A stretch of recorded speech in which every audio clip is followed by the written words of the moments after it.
Y vamos al capítulo 40, ¿verdad? 40. De Isaías. Ahí está, vamos a ver. Sefer, el libro, o Megilá, más bien es Megilá y Yeshayahu. El rollo de Isaías. Y bueno, este es de los capítulos que entran dentro de alguna controversia o unos comentarios contemporáneos referente a el mensaje del libro, de el tiempo y el contexto. Hemos hablado antes, sobre todo en la introducción, en las dos introducciones, tanto de este libro como de el verso a verso que tenemos también, y otros comentarios, el comentario panorámico de los dos Isaías, ¿sí? Hay algunos que lo han de recordar, algunos creen que hay dos Isaías, por decirlo de una manera, dos autores que finalmente están escribiendo aquí. Sin embargo, pues vamos a seguir viendo que tanto capítulos, porque esta es de las partes donde ya están seccionadas según ellos, pero en la medida que vamos a ir viendo cómo la profecía se escribe aún desde su contexto, pero abarca un contexto muy amplio que es hasta el Mesías. Al final de cuentas hay eventos, sí, como el que vimos en el capítulo 38 y 39, que tiene que ver con la transición entre asirios y babilonios, el rol que juega Judá en aquella época, este príncipe o este rey que se acerca y que va con el rey Ezequías, y ya saben todo lo que pasa, los años que se le prolongan, es totalmente contextualmente hablando en su época, ¿verdad? Hechos que acontecieron y que tenían que ver con su momento. Pero así de pronto nos encontramos con capítulos como este, y ya los hemos estudiado antes en Isaías también, que de pronto está hablando en el contexto, la historia, los eventos, y de pronto viene un destello de revelación, ¿no? Un destello de profecía, y al final de cuentas, así desde aquí, o desde el principio aquí y hasta más adelante, por ejemplo, vamos a llegar a Isaías 54, en donde se habla, 53, donde se habla del siervo sufriente, y según algunos se lo atribuyen a otro escritor, pero cuando vemos el contenido y vemos todo el relato de principio a fin, no podemos pensar que es alguien más, sino que es el mismo personaje con la misma revelación, solamente que con estos destellos de revelación profética para Israel. Aquí en el capítulo 40, no sé si algunas Biblias traen título, la reina, el Eterno consuela a Sion, por ejemplo, en la Reina Valera, y más adelante el incomparable Elohim de Israel, son los títulos que le añaden. Pero bueno, consolación de Sion, las buenas nuevas de la redención, Isaías 40, así dice.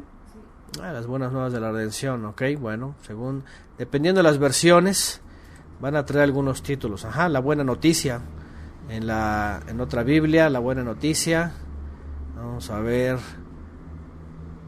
consolación, dependiendo de la versión, sí. Y bueno, seguimos usando la Biblia textual, de pronto, haciendo algunos análisis con otras versiones de pronto. Y bueno, comienza el capítulo diciendo: consuelen a mi pueblo, ¿verdad? Consolad a mi pueblo. Dice vuestro Elohim. Dice: hablad al corazón de Jerusalén y gritadle que su dura milicia ha terminado y su culpa ha sido cancelada, pues de mano del Eterno ha recibido el doble por sus pecados. Y aquí, de entrada, viene un texto en donde, si ustedes se preguntan, vamos a ver cómo se está diciendo esta declaración, en qué tiempo, en qué momento. Primero pensamos en el contexto. Nosotros todos ya sabemos que en el momento que empieza una voz se clama, preparar en el desierto el camino al Eterno, ya entendemos. Cuando vamos al Evangelio, pues ya así como, qué fácil, ¿no? Pero imagínense en aquella época. O imagínense siglos después o en la época de Yeshua, ¿no? O incluso algunos hoy día todavía leen esto y dicen, a ver, ¿consolad de qué? Ajá.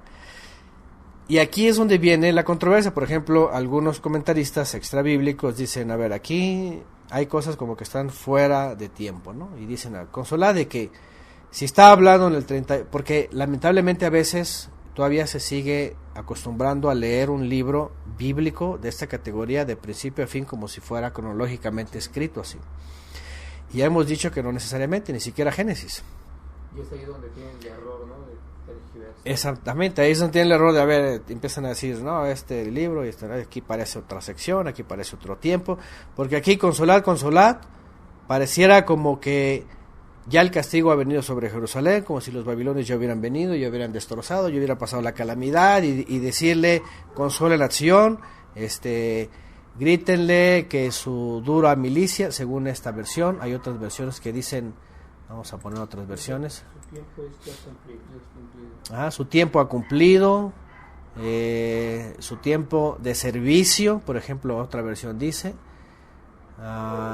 su pecado es perdonado. Todas esas expresiones, lo primero que piensan, así muy rápidamente, cualquiera pensaría, bueno, ¿de qué momento estaría hablando este texto cuando ya dice, ya se cumplió su tiempo, ya se perdonó su pecado, ya todo esto? Si está hablando Isaías en aquella época, y está pasando lo de Ezequías, está pasando lo del reino del norte y todo eso, y cualquiera dice, ¿cuándo fue escrito esto? Cualquiera podría decir, bueno, seguramente fue escrito, esto pareciera ya post-exílico, como ya en la época de Esdras y Nehemías, ¿verdad?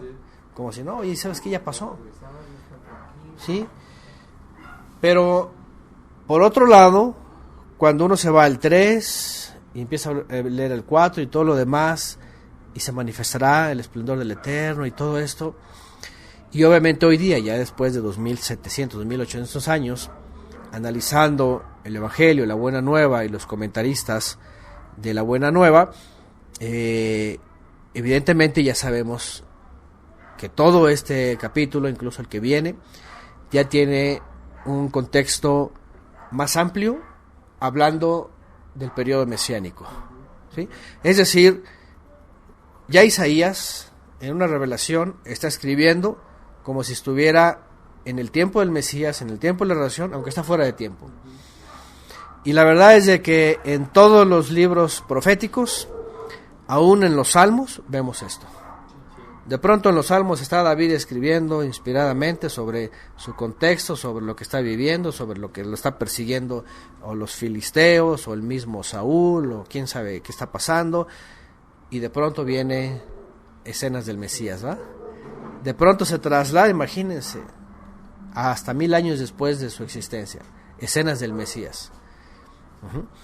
Y eso es lo más impactante en la Biblia, y eso es una de las cosas que todo buen estudioso lo tiene que hacer, porque lamentablemente cuando entra a la academia a examinar estos textos, sin revelación, sin comprensión, por ejemplo, del Drash, del Sot, del Remez, pues lo primero que hacen es, no concuerda, aquí parecen dos autores, aquí parece que está hablando en otro tiempo, aquí parece que no concuerda, y entonces vienen esos desfases, ¿no? Entonces, ¿qué es lo que tenemos que hacer? Evidentemente, lo que tenemos que hacer es, hoy día pues es más fácil, cuando vamos al Evangelio y vemos ya en el Evangelio de Juan preparar el camino, por ejemplo, enderezar sendas, allanar, dice, calzada, ¿verdad? Para nuestro Elohim, ¿verdad? Entonces, obviamente pues ya sabemos que la profecía ya estaba dirigiéndose al Mesías y que lo que está viendo aquí Isaías tiene que ver para ese momento. Todavía Jerusalén ni siquiera había sufrido el exilio, la destrucción babilónica, ni se diga las dificultades posexílicas y mucho menos lo de Antíoco. O sea, todavía faltaba mucho tiempo. No había sufrido la intervención de Alejandro el Magno, por ejemplo, la llegada del Imperio Romano. No había nada de eso. Entonces, pero ya está teniendo una escena Isaías para Israel y para Jerusalén de todo su sufrimiento, de todo lo que iba a sufrir. Porque por otro lado tampoco pueden decir, bueno, es un autor posexílico, pero tampoco un autor posexílico había visto la consolación de Jerusalén como debería ser, y mucho menos preparar el camino para que se manifestara la presencia del Eterno. No lo habían visto, o sea, nadie podía escribir esto ni siquiera 400 años después, ni 500 años después. Tenían que pasar casi 800 años para que viniera esta profecía. Entonces, cosa importante es, en los libros proféticos especialmente, y en algunos otros libros como los Salmos, vemos estas escenas de profecía que revelan tiempos en distancias muy largas, ¿no? Igual Daniel, hemos hablado de, por ejemplo, el profeta Daniel, con las visiones, tanto que interpreta a Nabucodonosor como las que él mismo tiene, que ni siquiera a él le tocó ver ni un cuarto de todo lo que había visto, ¿no? Cuando ve, por ejemplo, el asunto de las bestias, no le tocó más que Babilonia y un poquito de los medos persas. De ahí en más no pudo él para nada, sí, exactamente, estaba fuera de su tiempo, ¿no? Y bueno, esto pues para seguir haciendo hincapié de que es muy importante entender que los libros proféticos no se pueden leer como cualquier libro histórico, de principio a fin, cronológicamente, sino hay que ver esta proyección hacia el futuro. Entonces, cuando el Eterno le pone esta visión a Isaías, está hablando finalmente de la verdadera consolación. Después de todo el castigo que iba a venir contra Jerusalén y la verdadera consolación que iba a venir. Por eso dice, consolad, consolad a mi pueblo, denle consuelo. Dice vuestro Elohim, hablen al corazón de Jerusalén y anúnciele que su dura milicia ha terminado y su culpa ha sido cancelada. Pues, dice, de mano el Eterno ha recibido el doble por sus pecados. El doble. Y vean aquí otra vez la primera escena cuando siempre vemos los profetas, que es la advertencia, arrepiéntete porque si no te castigo, ¿verdad? Y lo vemos otra vez aquí. El Creador no se anda entre las ramas, como se dice coloquialmente, ¿no? Cuando dice te voy a castigar, te voy a castigar. Y no solamente lo que te mereces, sino el doble, dice, el doble de su castigo. Y la verdad es de que pareciera que no, y contrario a algunos que dicen que Él es solamente misericordia y amor y gracia, pero aunque sí lo es, aquí cualquiera podría decir, ay, falto de misericordia, ¿no? Le dio el doble, eso es injusto, ¿no? Así como que no, hombre, se excedió el castigo, ¿no? Pero otra vez a lo que vamos siempre es de que solamente el Creador sabe cómo tratar no solamente con aquel pueblo, sino con cada uno de nosotros, ¿cierto? Cada uno de nosotros, ¿verdad? ¿Qué pasaría si no nos jalara un poquito la rienda? Pues nos íbamos a confiar, ¿verdad? Es muy bueno, al cabo el Señor es muy bueno, y ahí al rato ya estamos todos desbalagados, ¿verdad? Entonces, lo que hace Él ahí es jala la rienda, y si no, dale un azote, y si no, dale dos, y así ya aprendí, ¿no? La verdad es que así ha sido con su pueblo, o sea, no ha sido blandito con su pueblo, ¿no? Y bueno, ya sabemos que también Shaul de Tarso dice, mira la severidad de él, ¿no? Mira la bondad, sí, pero también la severidad. Si no los perdonó a ellos, aguas con ustedes, ¿verdad? Porque si no, también nosotros, ¿no? Bueno, dice Jimena, se les anuncia el castigo o la consecuencia, como también se les anuncia la restauración y el consuelo. Y justamente es lo que está diciendo aquí, ¿no? Consuelen a mi pueblo. Y obviamente hablando de una escena profética hacia el futuro, denle consolación, porque aunque se le va a reprender y a castigar, dice, su culpa va a ser cancelada. Pues la mano del Eterno ha recibido el doble de sus pecados. Y luego dice, una voz clama, preparad en el desierto el camino del Eterno, allanad en el yermo una calzada a nuestro Elohim, dice en el verso 3 esta versión. Dice Shaul de Tarso, si no hubiera sido por la misericordia del Eterno, dice, como Sodoma y Gomorra hubiéramos padecido. Fíjense nada más. Es decir, lo que está diciendo Shaul de Tarso es la culminación de esta profecía. Ha sido perdonada. Porque si no hubiera sido por su misericordia, aunque le dio doble castigo, por eso dice, consuelen a mi pueblo, dice Shaul de Tarso, hubiéramos sido exterminados igual que Sodoma y Gomorra. Es decir, sí hay misericordia. La cosa es de que el hombre se acostumbra tanto que a veces la misericordia quiere que sea la única que sobresale, ¿no? Y no el castigo.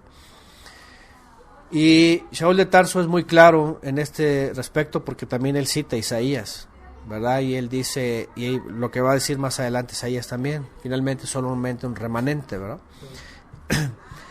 Bueno, ya sabemos lo que dice la buena nueva, una voz que clama en el desierto, preparen el camino al Eterno, allanad en el yermo una calzada a nuestro Elohim, que los valles se levanten, que los montes y las colinas se abajen, dice aquí, se bajen, que lo torcido se enderece y lo escabroso se allane, y se manifestará el esplendor del Eterno. La manifestación, lo que se conocía como la faz o el rostro del Eterno. Y toda carne juntamente la verá, la manifestación, el esplendor, la faz, que es el Mesías, ya lo sabemos, porque la boca del Eterno lo ha dicho. ¿Qué les parece? Y bueno, ya hemos estudiado, sobre todo en la Buena Nueva, más claramente y más específicamente lo que significa esto en el Evangelio de Lucas, el cual dice sobre el nacimiento de Yohanan el Bautista, que iba a venir a Israel como un profeta también de Israel o del Eterno para Israel, y que éste iba a preparar el camino del Mesías. ¿Se acuerdan? Dice,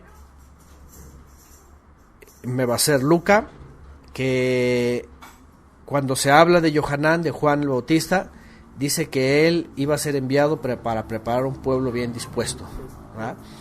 Porque él es el que comienza diciéndole a todo Israel, vuelvan al Todopoderoso, vengan a hacer una purificación de sus vidas para que manifiesten un teshuvah, un volver a él. Acuérdense que ahí está, gracias Lorena, dice Lucas 1:76 exactamente, dice, y tú, niño, serás llamado profeta del Altísimo, porque irás delante del Adón para preparar su camino. Recuerden que una de las cosas que ha omitido la religión en el famoso evangelión que han llevado, o evangelio, es lo que hizo Yohanan. Ajá. Regularmente cuando la gente viene a explicarle a alguien del evangelio, le dice unas cuantas definiciones teológicas de la vida, ¿verdad? Del pecado, y de que pórtate bien y que haz la oración, el Señor murió por ti, y cosas que podríamos decir están bien, pero que a la hora del análisis se quedan cortas, se quedan pobres. ¿Por qué? Porque si se basaran en el verdadero evangelio, o al menos completo, como dice aquí la escritura, incluso hablándole en aquella época a israelitas, les decían, está cada uno en su propio camino. Dejen sus caminos, dejen sus vidas, dejen sus... Cuando hablo de vidas torcidas, gente que o ya era incrédula, o era religiosa, o era atea, o era maleante, o era de todo, mucha injusticia. ¿Se acuerdan que en el libro de Lucas, incluso en el Evangelio de Lucas, incluso hasta se dirige hasta los policías, ¿verdad? ¿verdad? Hasta les dice a los policías, a los que son de seguridad, pues les dice, y ustedes confórmense con su salario, ¿verdad? Porque en toda la historia se sabe que son unos inconformes y por eso se corrompen, ¿no? Hasta el día de hoy, ¿no? Entonces se va con cada uno y les empieza a decir, dejen la injusticia, dejen los malos caminos, vuélvanse al Todopoderoso, hagan una purificación. Y lo que estaba haciendo Yohanan era preparar a Israel para que regresara a la obediencia y entonces pudieran reconocer al Mesías, pudieran entender la justicia que estaba predicando, ¿verdad? Y eso es bien importante recalcarlo.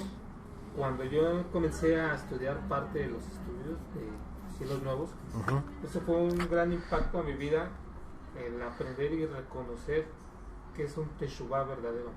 Porque pues yo pensaba, digo, pues yo voy bien, sí, sirvo, ya dejé de hacer cosas malas, esto y lo otro, ¿ah? Pero faltaba toda la eso instrucción. me impactó. Cuando yo escuché los estudios, eso fue un impacto en mi vida y digo, estoy mal.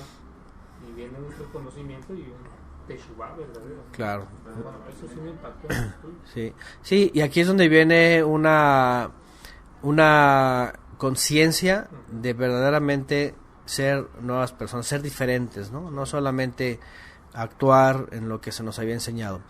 Romanos 11:22 pone Mario Leal sobre la bondad y la severidad del Eterno. Ahí está, dice Shaul de Tarso, consideren la bondad y la severidad. Severidad para los que cayeron, bondad para contigo, dice, si permaneces en la bondad. De otra manera a ti también te va a cortar. Ahí está lo que pasó con Israel. Y de hecho al pueblo de Israel le pasó esto en la época del Mesías. Si le creyeron y se mantuvieron en él, bien. Pero incluso los que llegaron a creer y luego apostataron, mal, porque en el asedio les fue mal, ¿no? Romanos 9:29 también agrega Mario Leal, y como predijo Isaías, si el Eterno de los ejércitos no nos hubiera dejado descendencia como Sodoma, habríamos llegado a ser y seríamos semejantes a Gomorra. Ahí está. Y Lucas 3:4 también agregan, como está escrito en el libro de las palabras del profeta Yeshayahu, vean, voz que clama en el desierto, preparad el camino del Adón, allanad sus sendas. Y si se dan cuenta, ya en el Evangelio obviamente ya se dirigen directamente a esta parte de Isaías. Regularmente cuando se está tomando profecía, los comentaristas de la época de Yeshua, incluso Yeshua mismo, cita este tipo de textos. O sea, no se van, como dijo el profeta Ezequías cuando lo iba a asediar, por ejemplo, Nabucodonosor, no, ¿va? O Sennacherib, no, o sea, esos datos históricos se quedan en la historia. Pero cuando se cita a Isaías, se citan este tipo de textos que estaban hablando de esa profecía. Y eso es lo que se tiene que destacar y la gente tiene que saber estudiar. Porque, por ejemplo, vienen los futuristas y leen esto y pues se meten en un problema porque evidentemente en el Nuevo Testamento está citado sobre Juan el Bautista, las palabras que hablaban de él, que iba a preparar el camino. Ajá. Pero por otro lado, por ejemplo, la teología futurista o la escatología futurista es tan necia, perdón por la palabra, es decir, la escatología del futuro cae en tanta necedad que anunciado como el que iba a preparar el camino para la manifestación del Mesías enviado por el Eterno, lo niegan como el Elías que habría de venir. Ajá, sino que dicen, no, bueno, es que no le hicieron caso y se quedó así como que en la lista de los que no les hicieron caso, ¿no? Y tiene que volver a venir, y tiene que venir más adelante, ¿no? Cosa que incluso en la cristiandad todos lo sostienen, es que tiene que venir Elías y Moisés, y a fuerzas lo tienen que ver adelante, ¿no? Y de hecho esto lo hace el judaísmo. El judaísmo, en la tradición judía, ellos dicen, y lo hace, y sobre todo, cada Pesaj, ellos ponen una silla, ¿verdad? Nosotros lo llegamos a hacer para cuando llegue Elías. Dice, esa es la silla reservada para Elías, y la copita reservada de Elías, ¿no? Dicen ellos porque el Elías que ha de venir no ha venido. Sí, obviamente lo están esperando porque ellos, en el momento que niegan a Yeshua, evidentemente pues están negando a Juan el Bautista, ¿no? Imagínense el doble paquete que están aventando, ¿verdad? O sea, negar a aquel profeta que fue enviado para preparar el camino para la manifestación del gran profeta, que es el Mesías de Israel, ¿no? Eso es muy interesante porque la escatología se mete en problemas, obviamente, de interpretación cuando toma algunos textos de Isaías y de otros profetas, tratando de decir que es hacia el futuro, que todavía falta, cuando los evangelios, citando los mismos, están diciendo, ya lo fue con el Mesías, ¿verdad? Con el Mesías que vino, ¿no? Y bueno, por ahí tenemos una clase en complemento, si alguien la quiere escuchar, que se llama, está en la serie de Yeshua, el profeta al cual oír. Es en la sección de Juan, cuando se dice, a ver si alguien puede encontrar por ahí la clase en la serie Yeshua, el profeta al cual oír, que se llama El Elías que habría de venir. Y la pone por ahí, por favor, en el chat, para que también la lleguen a escuchar, porque esa está basada en el Evangelio. Entonces, una voz que clama en el desierto. ¿Quién era esa voz? ¿Quién era él?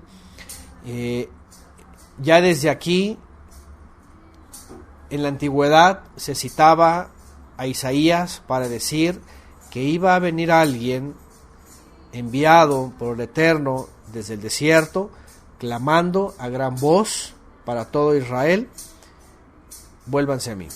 Shubu elai veshubu alechem, vuélvanse a mí y yo me volveré a vosotros. Proclamando desde el desierto, incluso más adelante y en otros textos, con el entorno profético de un Nazir, ¿verdad? De un apartado, de alguien muy consagrado, de alguien incluso con vestimenta y alimentación muy diferente, ¿verdad? Crecido en un ambiente muy diferente, y llegar a Israel casi desde afuera a decirles lo que tenía que hacer Israel.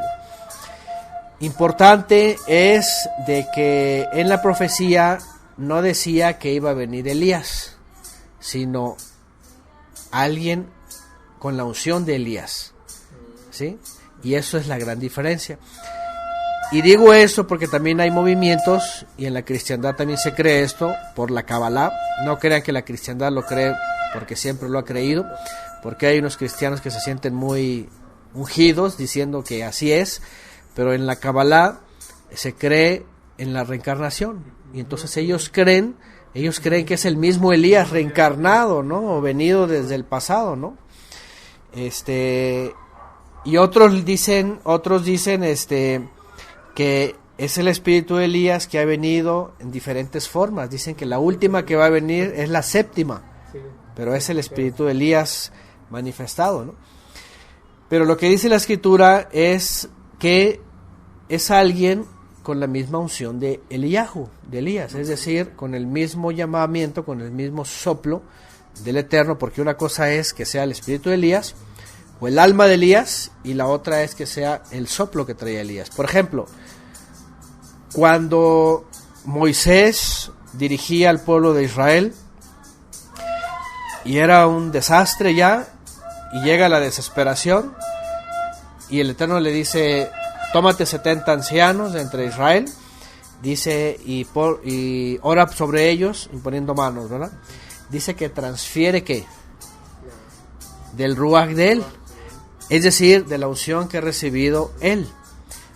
No se divide su alma y se pasa a todos, ¿verdad? No son muchos Moisés, sino de la unción que ha recibido él, les da ordenación a ellos, lo que se conoce en el judaísmo como la smijá, que es la ordenación. No solo el reconocimiento, sino unción, que también usaba Moisés para que los jueces juzgaran como debería de ser.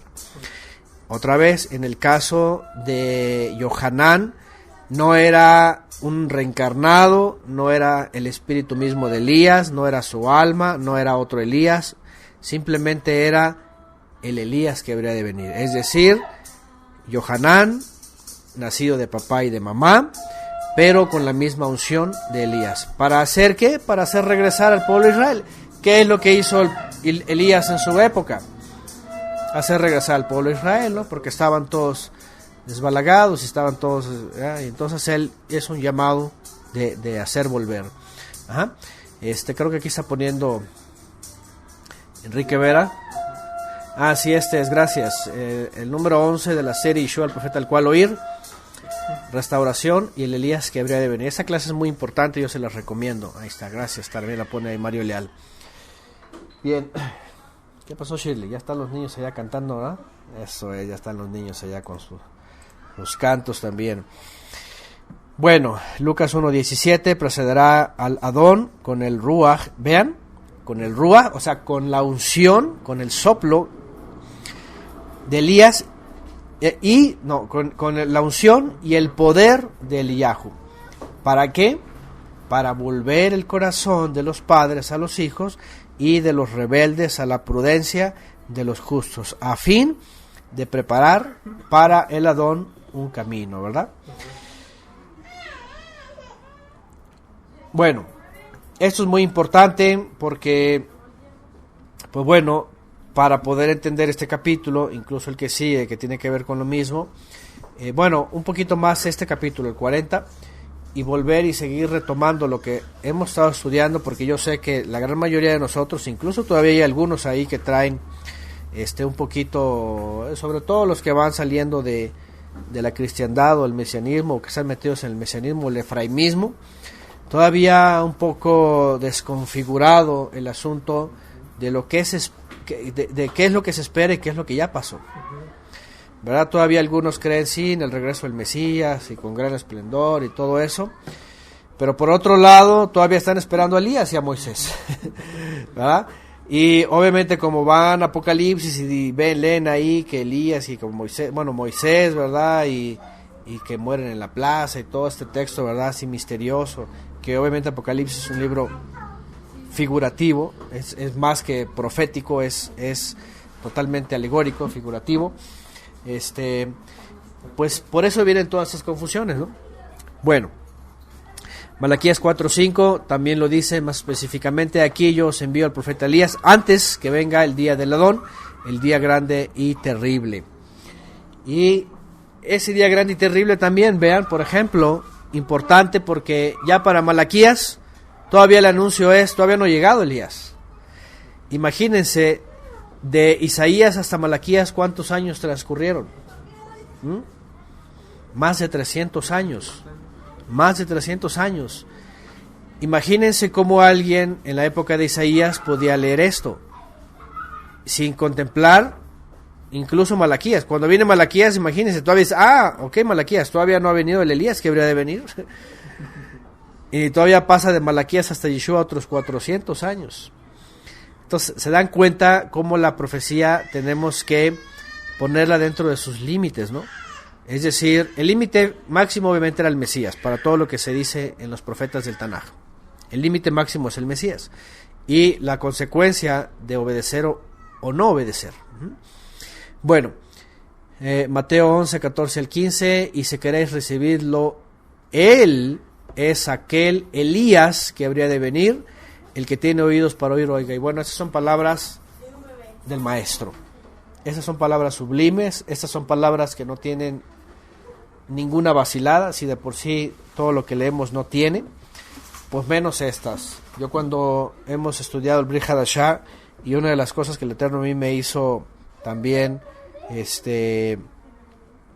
dejar de titubear y dejar por un lado finalmente el futurismo, pues es esto, cuando Yeshua claramente dice a los que le están escuchando que lo habían rechazado, ¿verdad? Y que lo habían dejado por un lado, sobre Yohanan, dice, si quieren recibirlo, él es el Elías que había de venir, dice aquí en Mateo 11, del 14 al 15.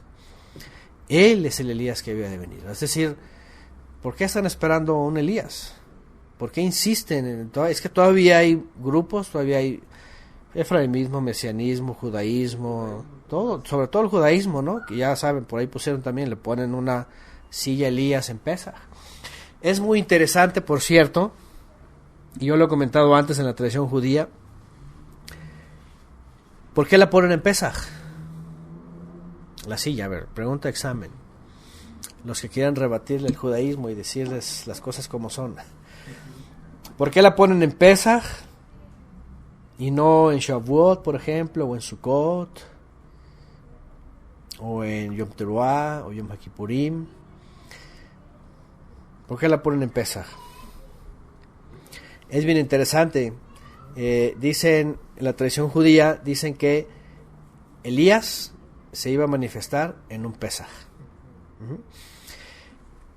Y es muy curioso porque cuando vemos las diferencias de edades, entre ellos hay una diferencia de 6 meses más o menos, 6 meses y algo. Entre Pesaj y Sukkot más o menos está. Entonces se entiende que aparte de que iba a nacer, o que nació en épocas de Pesaj, Yohanan, el Elías que habría de venir, es muy probable que cuando alcanzó sus 30 años, haya comenzado con el mensaje de Teshuvah, en una época de Pesaj. Y haya él alcanzado sus 30 años y comenzado a hablar de la manifestación del Mesías.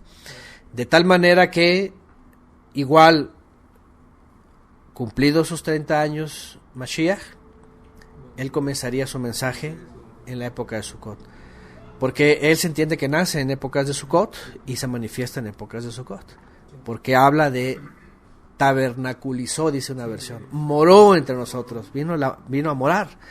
Entonces, tanto es una cosa como la otra. ¿Qué quiere decir esto? Que la silla se ocupó hace 2000 años. Es decir, están poniendo una silla de más cada 2000 años, durante 2000 años, ¿no? Es decir, si tradicionalmente lo habrían de hacer en aquella época pensando en que se iba a manifestar Elías en un Pesaj, pues se manifestó y llegó y ocupó una silla. En un sentido, ¿no? Ocupó el lugar que había dejado vacante Elías en su momento, y se manifiesta en un Pesaj, y entonces los israelitas que debieron haber discernido esto, debieron haber dicho, este es el Elías que iba a venir. Así que la silla ya se ocupó. Obviamente en un sentido figurativo lo hacen y hoy día la siguen poniendo, ¿no? Pero cuando Yeshua dice aquí claramente en Mateo 11, del 14 al 15, lo que está diciendo es, lo están esperando desde Isaías, desde Malaquías, y si lo quieren recibir, Yohanan es el Elías que había de venir. El que tiene, y luego para rematar estas palabras, ¿verdad? Esas palabras son las que, ¿sabes qué? El que no oye ya es demasiada necedad, ¿no? Es demasiada terquedad. Estas palabras, el que tiene oídos para oír, oiga, ¿sabes qué? Si no lo oyes es porque ya de plano eres un rebelde, ¿no? Eres un rebelde, eres un diablo disfrazado de oveja, ¿no? Básicamente, ¿no? Entonces, y además, ¿por qué? Porque no era una cosa como ni siquiera en la época de Elías, viene la lluvia, se va la lluvia y viene la lluvia. O sea, eran cosas que marcaban la vida de Israel en su momento. Pero cuando decían, el Elías que ha de venir va a anunciar la manifestación del Eterno, en la imagen visible del Eterno, que era el Hijo pues hecho imagen, manifestado en la carne, o sea, no era cualquier cosa, es lo que está esperando Israel, está esperando la consolación. Es más, no sé si el Shabbat pasado o el antepasado mencionamos otra profecía en donde dice que Shimón, el que carga a Yeshua casi recién nacido, dice que esperaba la consolación de Israel, ¿se acuerdan? A ver si alguien pone el texto que nos ayude, está en Lucas también. Dice que este hombre esperaba la consolación de Israel. Qué interesante, porque Isaías 41 comienza con consolad a mi pueblo. Es decir, todos esperaban en ese momento restauración. Vamos a usar esta palabra, ¿verdad? Porque Naham, y tiene que ver con Nahum. Vamos a ver, ahí está, miren. Suspirar, respirar, a ver, en un sentido de favorecer, favorable. Tiene que ver y está acompañada, vean, con compadecer, con aliento, con arrepentimiento, compasión, consuelo, dar consuelo, misericordia, mover. está relacionada, vean, por eso Nahum se llama así, el profeta, en su momento era un tiempo de consolación también, y tiene que ver con un suspiro, un respiro, hay compadecimiento, hay consuelo, en el lamento hay arrepentimiento, vean, consolación, compasión, misericordia, está acompañada de todas estas palabras. Qué interesante, ¿eh? Y a ver si alguien por ahí pone el texto que recién lo citamos también y alguien lo puso. Está en Lucas también, si no mal lo recuerdo. 2:25. Que dice lo mismo. Dice que este hombre esperaba la consolación de Israel. Qué interesante. ¿Qué quiere decir? Que definitivamente no hay error, no tenemos problema con eso. Está indicado eso, gracias, ahí está Mario Leal y Juan Carlos también lo pusieron. Lucas 2:25. Y aquí había en Jerusalén un hombre cuyo nombre era Shimeón. Y este hombre, vean, tzadik, justo, y además Hasid, lo ponen aquí devoto, esperaba la liberación de Israel, que es la misma palabra, liberar, consolar, restaurar. Y el Ruach HaKodesh estaba sobre él. Además, todavía, ¿verdad? En la de Juan Carlos dice consolación, ahí está. Y bueno, Diego Suchipa pone la parte que viene más adelante. Pero vean, número 1, un israelita tzadik y un hasid cuya vida estaba ungida, y en su vida lo único que esperaba antes de su muerte era ver la consolación de Israel. Cuando ve al Mesías dice, ahora tu siervo puede despedirse, porque mis ojos han visto tu salvación. Eso sería semejante como lo que tenemos ahora nosotros, ¿no?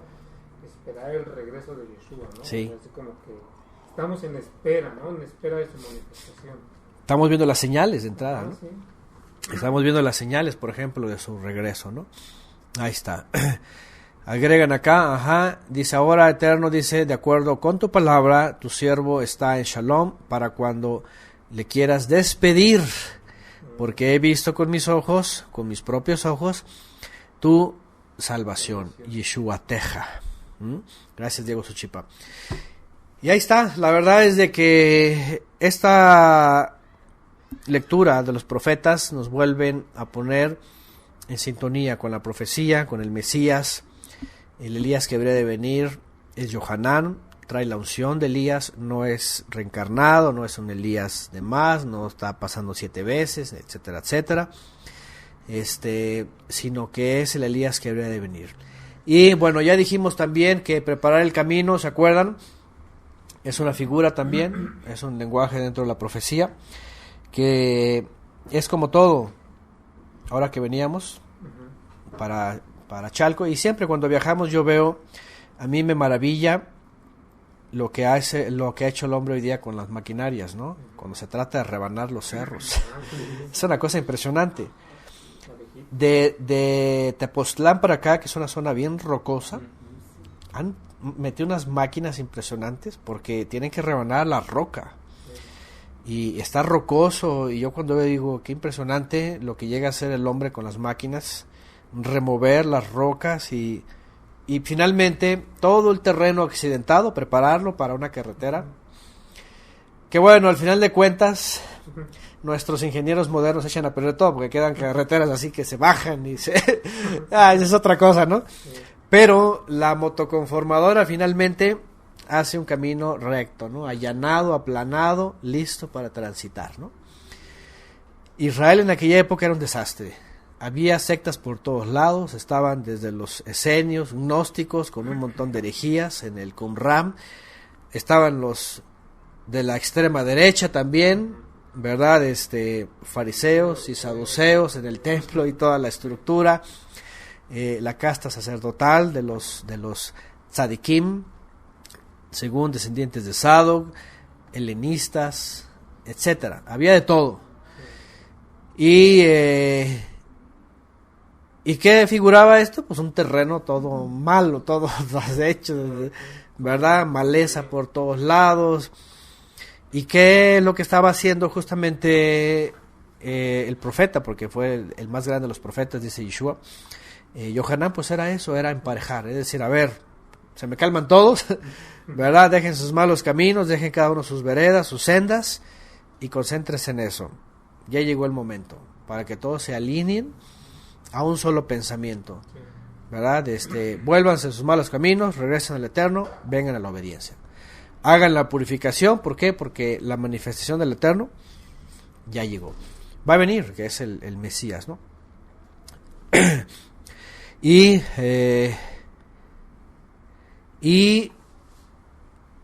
sin embargo, obviamente también vemos a un Israel que, como después lo dice Shaul de Tarso, pues no todo Israel iba a ser salvo, ¿no? Solamente un remanente.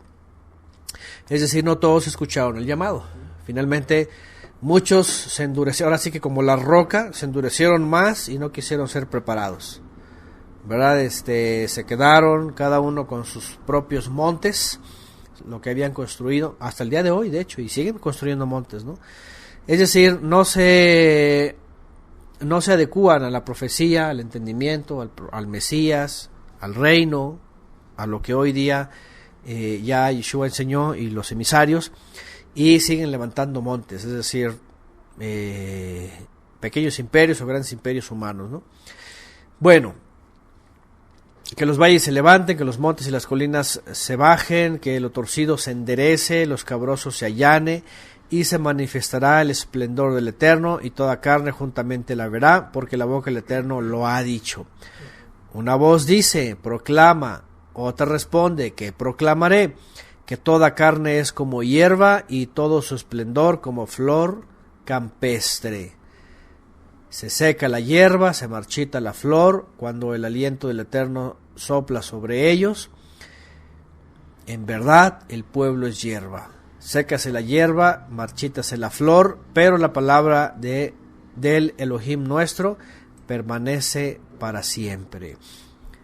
Y esto todavía es lo más impactante, que obviamente comentaristas seculares, la academia o los religiosos, por otro lado, mal trazada la profecía, no saben discernir ni proyectar. Cuando se habla de la palabra del Eterno permanece, es que imagínense, 700 y tantos años antes de que ocurriera, no solamente se cumple, sino que permanece el cumplimiento. Lo contrario es cuando la gente empieza a decir, no se ha cumplido. Porque, y sobre todo el judaísmo, ¿no? El judaísmo hace mucho hincapié en las mismas palabras de Isaías, sobre todo capítulo 2, por ejemplo, cuando lo estudiamos, en donde habla de una aparición mesiánica espectacular, imperial, ¿no? Y toda esa escena mesiánica, que hoy día, por cierto, vamos a poner rápidamente Isaías, dice: visión que tuvo Isaías, hijo de Amós, cerca de Judá, en Jerusalén. Acontecerá en los posteriores días que el monte de la casa del Eterno será restablecido en la cima de los montes, y se alzará sobre los collados, se acudirán a él todas las naciones, se irán muchos pueblos y dirán: venid, subamos al monte del Eterno, la casa del Elohim de Jacob. Él os enseñará sus caminos, y nosotros marcharemos por sus sendas, porque de Sión saldrá la instrucción, y Yerushalayim la palabra del Eterno. Juzgará ante las naciones, reprenderá muchos pueblos, de sus espadas forjará arados, y de sus lanzas hoces. No alzará la espada nación contra nación, y se estará más para la guerra. Ya estudiamos esto, lo vimos detenidamente, decimos qué es guerra, qué es nación, por qué, cuándo, sí, todo. Quien quiera escuchar el comentario, ahí está. Pero lo que voy es, ¿cómo puedes dividir esto? Si las dos cosas están hablando de lo mismo, ¿cómo puedes dividir esto, no? ¿Cómo puedes separarlo? Ya saben que hemos hablado sobre los rollos del Qumran, y este individuo, Rothman, ¿cómo se llama? Adolfo Rothman, que y otros más, cuando hablan de sus temas y hablan de todo lo que hoy día Israel presume, se van directamente con este texto y lo empiezan a hablar en el futuro, lo empiezan a hablar como si ya viene, como que los últimos tiempos, como que va a aparecer, va a sujetar a las naciones, va a juzgarlas y todo este asunto.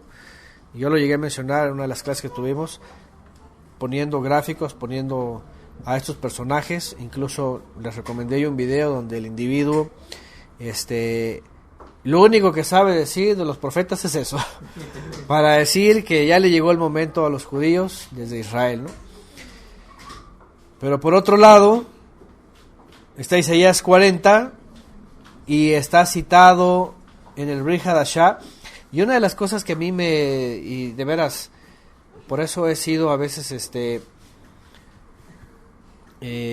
muy criticado, ¿no? Y muy sometido a muchos señalamientos y cosas de estas, porque estos tipos hablan con mucha autoridad y con mucho conocimiento, y según son doctores de estas cosas y de las otras, y verdad, y se la pasan ahí pegados a los rollos, abrazándolos y todas esas cosas, pero se atreven a citar, por ejemplo, los rollos del Qumran, los libros estos, la tradición, y lo que creían, y lo que creen, y todo esto. Y los libros reconocidos históricamente, y reconocidos literariamente, y religiosamente, entre comillas, como judíos, escritos por judíos, es decir, el Nuevo Testamento, los 4 evangelios, no les hacen caso, los ignoran, los dejan como que bueno, ese es de la religión cristiana, ¿no? O sea, hasta les ponen título cristiano y se ponen a hablar de otros textos y citando Isaías, pero no hacen énfasis en estos judíos que hablaron de Isaías y que dijeron, espérate, lo que está escribiendo Isaías se refería a este personaje que se llama Yeshua y es el Mesías, y viene de Nazaret, sí, pero esta es su historia, y esta es su aparición, y esta es su participación, y la forma mesiánica, porque a los tipos cuando ya les dicen, a ver, ¿pero tú crees que es el Mesías o no? Yo no me meto en temas de cristología, dicen. Sobre todo el otro, ¿va? Sabán, que es un tipo que, yo no me meto en temas de cristología, yo solamente hablo del judío, y que esto y que el otro, y que los fariseos, y que los saduceos, y le dan vuelta, ¿por qué? Porque se hacen los oxisos, como dicen por ahí, ¿verdad? Y no quieren responder ahí porque, oigan, son libros de judíos. Y él mismo como historiador los reconoce y y reconoce los personajes y reconoce a los libros, pero no los hace caso, los ignora, ¿no? Obviamente pues por lo mismo, porque ellos sus intereses es nada más, sí, fue un judío, y todavía los individuos, ¿verdad?, maltratando a los pobres creyentes, les dicen, es un judío más y ustedes lo adoran. Ustedes adoran a un judío, a un hermano nuestro. Y ahí están todos, ¿verdad?, diciendo, ay, pues sí, ya casi creen en Yeshua, ¿verdad?, en Jesús. Sí, de hecho lo toman como un... Tampoco me vuelves cristiano. Sí, tampoco me vuelves cristiano. Entonces, imagínense. Bueno, el punto pues es de que es por demás claro, fácil y sencillo. Los evangelios ya lo estaban mencionando, ya estaban diciendo quién era esa voz, qué es preparar el camino, qué es manifestarse el esplendor del Eterno. ¿Dónde me quedé? La flor, la hierba, sécase la hierba. La palabra de Elohim permanece para siempre. Por otro lado, si los evangelios están citando todo esto de Yeshua y que ya vino y preparó Yohanan el camino y que entonces vino la presencia, manifestó el reino, la voluntad del Todopoderoso, el Elías que habría de venir vino, el profeta que había prometido vino y todo lo demás, su palabra no puede ser cambiada. No puede venir un hombre y decir que falta, que no es así, que no es el otro, que lo mataron, porque hay una teoría ahí, yo escuché, lo último que escuché de estas cosas es de que los judíos como no aceptaron a Juan y lo mataron, dice, bueno, pasó desapercibido y hay que esperar otro. Entonces dices tú, espérame, ¿cómo que nomás porque una teoría dice que los judíos no le recibieron, pues ¿cuáles judíos, no? Porque hubo miles que sí lo recibieron. Y finalmente cuando dijo Yeshua, ese es el Elías que debería de venir, y que tengo oídos para oír que oiga, finalmente lo reconocieron. Confirma, ¿no? Ajá. O sea, aquel que cree en Yeshua sabe que sus palabras son verdaderas. Claro, y hasta las mismas autoridades decían, oye, ¿y qué tal si es el profeta, va? Que iba a venir, ¿no? Entonces, bueno. Verso 9, 49, súbete a un monte alto, oh Sión, anunciadora de buenas nuevas. Alza fuerte tu voz, oh Jerusalén, anunciadora de buenas nuevas. Álzala, no temas, di a las ciudades de Judá, aquí está vuestro poderoso. Mirad, Adonai el Eterno viene con poder y su brazo manda. He aquí su galardón con él y su recompensa lo procede. ¿Qué les parece? Y bueno, obviamente cuando se habla de la manifestación del Eterno, y acuérdense de esta palabra también, el brazo fuerte, el poderoso, el que está ahí, y esa es otra de las cosas que a veces se le niegan desde muchos movimientos, el judaísmo de por sí, pero lo más lamentable es movimientos mesiánicos o efraimitas o yagüistas o de estos tipos que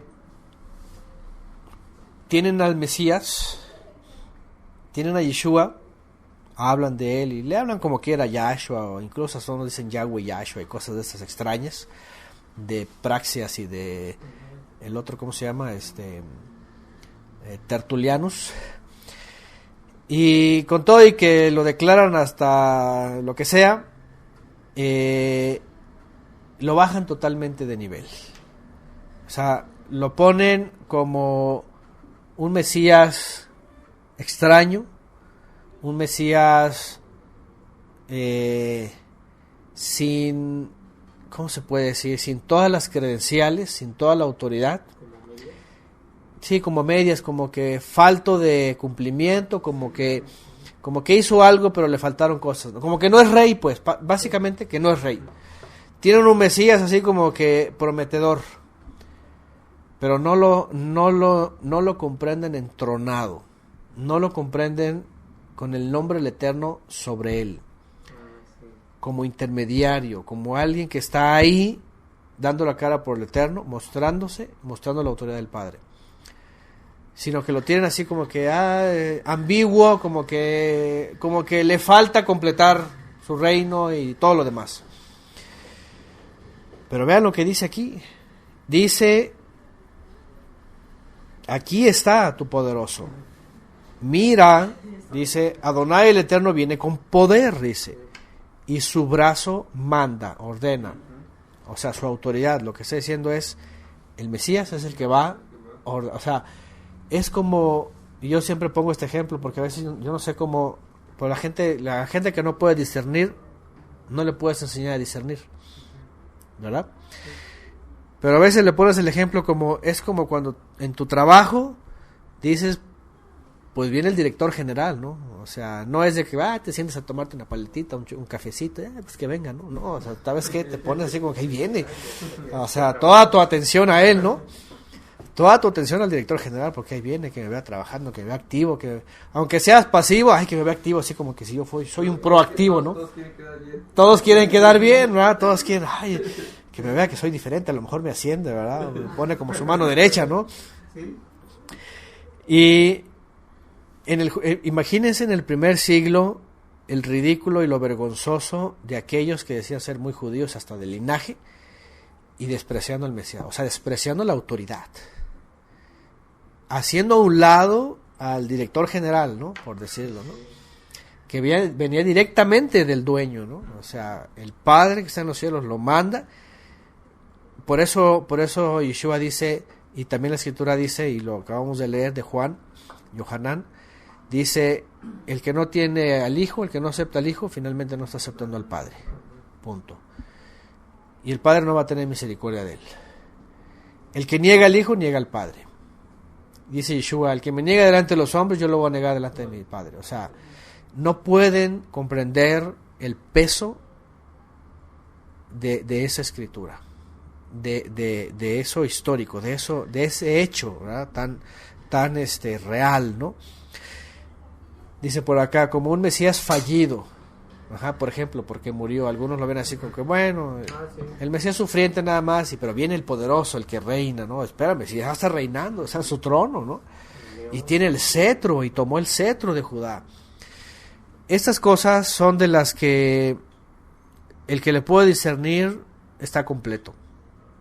El que dice él es rey y porta el nombre y tiene autoridad en los cielos, ¿verdad?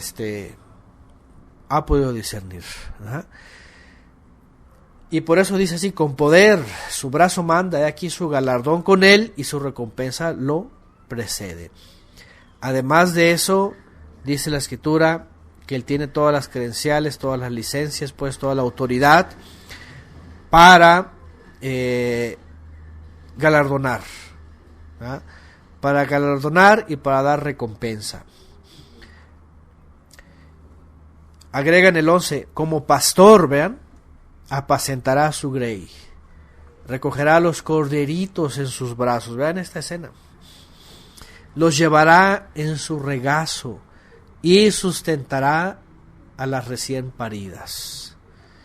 Una de las cosas que vemos aquí en la historia, cuando Yeshua, desde que comienza desde el Galil, desde el norte de Israel, dice desde Galilea a los gentiles, se le llamaba así, se le había hablado en forma despectiva, dice que ve a todos los israelitas, dice, como ovejas descarriadas, sin pastor, todo un desorden, ¿verdad? Cada quien así, imagínense la escena, ¿no? Y él como pastor, dice, va y las apacienta, y se acerca a ellas, y las va recogiendo, dice, y las lleva, ¿verdad? Como corderitos. Aquí está la Naima, que se imagina, qué ternura se ve, ¿verdad? Imagínense el Mesías viendo a las almas, así como que, qué ternura, ¿no? O sea, y andan tan perdidos comiendo basura por todos lados, que el lobo aparece y se la lleva, ¿no? El león aparece y se la lleva, y se cae a un hoyo, y etcétera, ¿no? Entonces, lo que pasa es que la profecía de Isaías, consolad a mi pueblo, consolad, había llegado ya el Consolador. Aquel que iba a traer la restauración, aquel que iba a traer el perdón, aquel que iba a decir tu pecado es perdonado. De Sion, de la Jerusalén verdadera. Porque por otro lado dicen, a ver, espérame, pero 40 años después viene una destrucción a Jerusalén. En el año 70, del 68-70, viene el asedio romano y Jerusalén queda destruida, los judíos quedan, los Leviim, los Levit, los sacerdotes quedan casi aniquilados, quedan casi exterminados, muy pocos sobreviven. Ajá. Los judíos muertos, otros escaparon, etcétera. Solamente los creyentes en Yeshua escaparon, como se les había ordenado. Pero, ¿cuál fue la consolación? Porque si hablamos de consolación para Jerusalén terrenal y para los que habitaban en esa época del exilio, del sitio romano, no ha habido consolación. Destrucción, que dijo Yeshua, no quedará piedra sobre piedra. Dijo, será pisada por los gentiles. Hasta el día de hoy, Jerusalén es la más pisoteada por los gentiles. Hay de todo tipo de paganismo. Digo, yo no he ido, pero es suficiente ver lo que pasa. Una vez alguien aludió en contra de un servidor, porque cuando hablo de estas cosas, sale uno por ahí y dice, ¿cómo puede hablar si ni siquiera ha ido, no? Porque según decía que estaba en el lugar de los hechos y cosas de estas, ¿no? Algunos saben quién es, ¿verdad? Entonces, uno de sus argumentos decía, nomás habla, pero ¿cómo puede hablar si no ha ido? No necesitas ir, nomás con que veas todo lo que postean. Vieron hace unos días, no sé cuándo fue, el desfile gay en Tel Aviv. Ajá, y todo Israel y todo infestado por homosexuales y, o sea, no necesitas ir para ver el Sodoma que hay allá adentro. La masonería, la violencia, ¿cómo se llama? Los estratos sociales, ¿verdad? El elitismo, clasismo, la religiosidad, el paganismo, por todos lados, en todas las escenas y fotos, y ves el sepulcro de quién sabe qué, el sepulcro de quién sabe, de todos lados hay de todo. Asesinos. Aparte, ¿no? El ejército, las famosas fuerzas de defensa, estas cosas, ¿verdad? Es decir, no ocupas ir. No necesitas, es más, ¿para qué te vas a meter allá, no? Para ser partícipe, imagínate, vas a ser partícipe de esto, ¿no? Entonces, la verdad es de que no necesitas ir, ponen aquí el show de Eurovisión. Eso tiene que ver con aquello, ¿no? No sé si es. Dicen por acá están los gays, dice, alborotados allá en Tel Aviv, ignorando los incendios. Bueno, no sé qué, pero ahí está. El caso es de que no ocupas ir para ver todo lo que está pasando. Y todavía hay gente que lleva gente. ¿Ah? Para colmo, o sea, los llevan a seguir. A lo que voy es, toda esa tierra está pisoteada por los paganos. Yeshua dijo, Jerusalén será pisoteada por los paganos. Y lo que yo he dicho es, sigue siendo pisoteada por los paganos. Es más, yo por eso no quiero ir, porque yo no soy pagano, ¿verdad? Yo no voy a cumplir las palabras de Yeshua, yo mejor me quedo en mi casa, ¿verdad? Entonces, que le sigan pisando todos los gentiles, de todos los países que van, imagínense. Porque lo primero que venden estas giras es ir a lugares disque sagrados, ¿no? Algunos están hasta equivocados, pero ahí van, ¿no? Diferentes tumbas y hasta en la de Elías, por cierto, dice que la tumba de Elías, no sé si es de Elías o otro profeta, tiene un obelisco ahí, le puso un obelisco posteriormente, o sea, todo un paganismo de todos lados. Por ejemplo, ¿no? La roca esta, etcétera, hay de todo. Así es, era de la fortaleza Antonia, finalmente es un ídolo también, es un ídolo y va la gente y pone ahí sus oraciones. Y bueno, te venden amuletos, te venden cualquier cantidad de los hilitos rojos, la hamsa, esa mano árabe, te venden la cosa esa que es una bola con tres, es una bolita, luego otra raya, otra, son como tres círculos. O sea, es una cosa horripilante. Pirámides, obeliscos, de todo. No necesitas ir para que te enteres de eso, ¿no? Ya con la tecnología ves todo, tú dices. Ponen los videos anuales del aniversario del Estado israelí sionista de Herzl y faltos totalmente de Torah, de cosas santas, y todo es diversión, alegría, turismo, paganismo, templos, estrellas de Moloch por todos lados, ¿verdad? Peces de Dagón por todos lados, januquillas de la tradición por todos lados, souvenirs, ¿verdad? Al final de cuentas, tú otra vez dices, no necesitas, y a lo que voy otra vez es, Yeshua dijo, Jerusalén será pisoteada, ya no va a tener consuelo más. De hecho, Yeshua dijo que le iba a llegar la hora a Jerusalén. Y ya lo había dicho el Eterno por medio de los profetas, en el libro de los Reyes, dice que iba a ser desechada. Dice, el lugar que él había elegido para poner su autoridad, su nombre, dice, iba a ser desechado.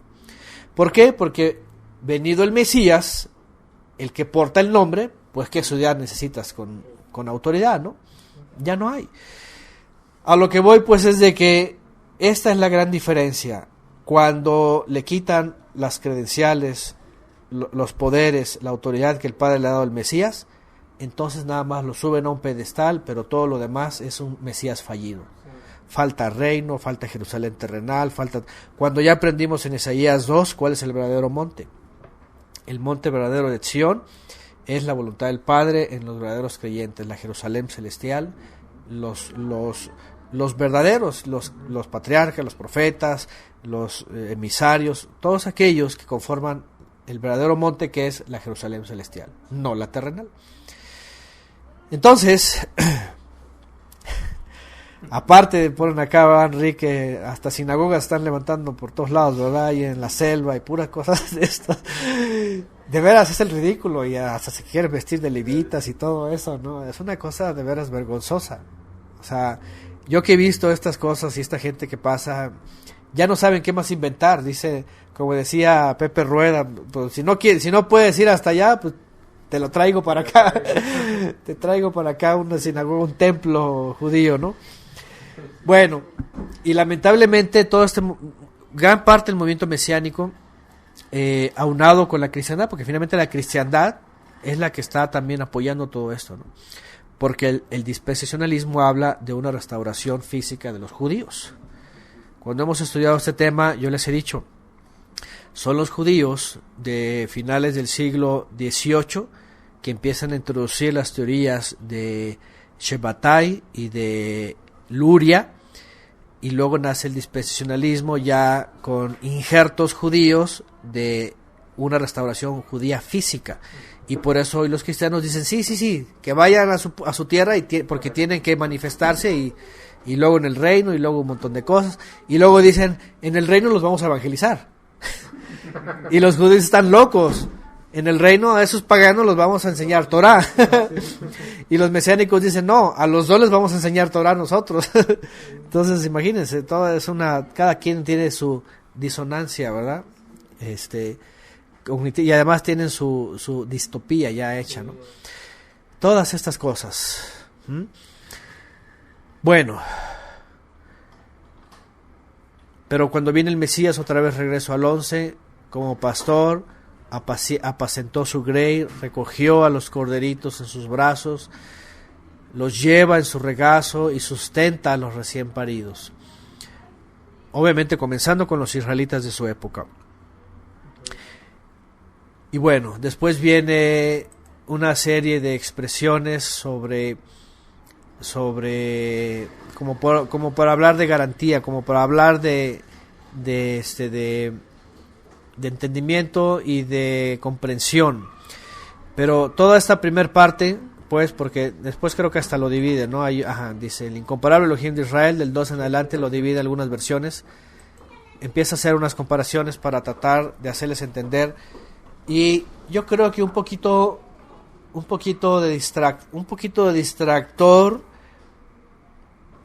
bueno, yo lo veo así en el sentido de que te vas por las profecías y vas imaginando todo esto, pero no quiero que vueles demasiado, sino que veas que lo que se te está diciendo, lo comprendas, lo entiendas. Te voy a hablar del Elohim de Israel. Obviamente en aquella época no sabían qué tiempo iba a ser todo esto. Cualquiera podría decir, ¿cuándo va a ser esto? De hecho, en la época de Jeremías, cuando ya venía el exilio, y le toca a Ezequiel irse con los exiliados, junto con Daniel, Ezequiel estaba dando profecías mientras iban en el camino. Y le decían, no, tú estás mal, eso va a ser para muchos años después. Y él le decía, no, ya está pasando y viene pronto. Y no les faltaban ni siquiera meses para la época de Ezequiel. A ellos les tocó irse y les tocó ir viendo todo el escenario y decir, ¿sabes qué? Sí, es para este tiempo. Entonces, imagínense, en aquella época muchos decían, no, es para mucho tiempo. Tenían que saber cuándo era para ese momento y cuándo era para mucho tiempo. Y para eso necesita discernimiento, ¿no? Y bueno, hasta el 11 viene esta escena, ¿verdad?, de profecía del Mesías. Por supuesto, es básico, es elemental tener el entendimiento, conectarlo con el Brit Hadashah, con Yohanan, con Mateo, con la enseñanza de Yeshua. Al final, él es el importante, el personaje importante, el que todos esperaban y el que todos finalmente creemos y entendemos. Vamos a leer del 12 en adelante. Déjenme ver aquí cómo están los datos. Estamos bien. 12. ¿Quién midió? Dice, a puñados el mar, o con su medida, ¿verdad? O mensuró a palmos los cielos, o a cuartillos el polvo de la tierra. ¿Quién pesó en balanza los montes y en báscula las colinas? Y esta viene unas preguntas como las que le hizo el Eterno a Job, más o menos, ¿verdad? Así como que, ¿sabes tú? las medidas, como dice, como diciendo, oye, sus dimensiones es como que agarras con tu puño y mides sus... ¿Ah? ¿Quién midió? Dice. ¿Quién el límite? Los mensuró, dice, el límite. O a cuartillos el polvo de la tierra, como tratando de decir, te vas a encontrar con el que te está diciendo esto y con el que conoce su creación. El que lo hizo, el que le dio forma, el que le dio medidas, ¿verdad? Etcétera. ¿Quién ha precisado el Ruach, el aliento del Eterno, y como consejero suyo le ha enseñado? Es lo que menciona también Shaul de Tarso, ¿se acuerdan? En Romanos, ¿verdad? Cuando dice, ¿quién entendió la mente del Eterno? ¿O quién le puede dar consejo? ¿Quién le puede decir? Y es otra de las cosas que hoy día, lamentablemente, en la modernidad y con la academia y el enciclopedismo, que es producto de el iluminismo, los académicos se atreven a jactarse, ¿no? Y a decir que es el conocimiento de ellos ciencia, y lo que dice la Biblia es filosofía, religión, o inventado o copiado de otros, ¿no? Imagínense nada más, o sea, hasta dónde llega el hombre, ¿no? El hombre, lo inventó el hombre. Sí, de hecho el otro día estaba viendo un video, no sé de cómo salió, de qué cosa era, y hablaba sobre el origen, ¿no? Y por cierto le preguntaban a jóvenes de universidad, ¿de dónde vienen? Si de Adán o del mono, ¿no? De Adán y Eva o de los monos. Entonces la mayoría decía, pues del mono, claro, eso es ciencia. O sea, así como que, esto es conocimiento, así como que, wow, pues eso es del hombre, ¿no? O sea, eso ya es de hombres pensantes, ¿no? Y la gran mayoría sí, o sea, no, pues del mono, es que eso es ciencia. Entonces, cuando uno escucha a esa gente, tú dices, ¿hasta dónde ha llegado la mente humana, no? A decir que lo que ha dicho el hombre es ciencia. Que ya sabemos que hace 2000 años dice a la falsa llamada ciencia, ¿no? Porque todos son argumentos pues basados en sus teorías o hipótesis, que la verdad es de que nadie estuvo ahí, nada más dicen, fue así, con tal ecuación saco esto, que también por otro lado las matemáticas, su origen y cómo el hombre ha desarrollado estas, por decirlo, técnicas, finalmente es su mundo. ¿Cómo puedes saber que aunque sean exactas son ciencia? ¿Qué tal si el Eterno tiene otra forma, no? Entonces, porque el hombre se ha hecho realmente de esto sofisticado, se ha realizado sus propias áreas, pero ¿quién te dice que estás correcto? Sí, y sí, tú agarras el cuaderno y tú agarras geometría, trigonometría, cálculo, curva bajo la recta, todo lo que quieras, y te da, pero te da en base a lo que ha inventado el hombre. Se ha hecho sus ecuaciones, se ha puesto sus números, se ha puesto todo eso, y tú dices es ciencia exacta, pero a lo mejor viene el Eterno y te dice estás todo equivocado, ¿verdad? Te da lo que tú quieres obtener por medio de tus propias ecuaciones. Entonces, ¿cómo viene un hombre y dice, es que la ecuación sale acá que entonces el universo y los agujeros negros y quién sabe qué? Multiversos. Y viene el Eterno y dice, ¿y tú estabas ahí cuando yo hice las estrellas y la constelación? Imagínense nada más. Y aquí les dice lo mismo, ¿no? Tú has medido, has tomado la mesura, las dimensiones, el tamaño. Fíjense nada más. ¿Quién ha precisado el Ruach del Eterno y como consejero suyo le ha enseñado? O sea, ¿qué hombre puede venir con el Creador y darle un consejo, por ejemplo, ¿no? Y decirle, mira, yo te recomiendo que hagas las cosas. ¿Cómo? Solo un insensato. Pues un insensato, pero aún así, digo, ya la insensatez ya es una enfermedad, ¿no? Espiritual. Pero lo que voy es, aunque sea alguien cuerdo, ¿cómo le podría dar de su inteligencia un consejo al Creador? ¿Me entienden? Es decir, son cosas que el hombre juega a ser sabio, pero ignora su torpeza. Así de sencillo. Ignora su grande torpeza. Y esa es la realidad. O sea, el hombre puede decir, es más, pues el hombre que fue más sabio del mundo, aún así quedó ridiculizado, ¿no? Y cuando viene Yeshua dice, vean a este hombre, y aún así las flores son más grandes que él, en su vestimenta, en su apariencia, ¿no? Y luego dice, y más grande que Salomón hay aquí. Entonces imagínense. Entonces, y obviamente comparado con el Creador, pues ni idea, ¿no? Entonces, lo que vemos aquí es una exhortación, así como una bofetada, ¿verdad?, del Creador a todos los mortales.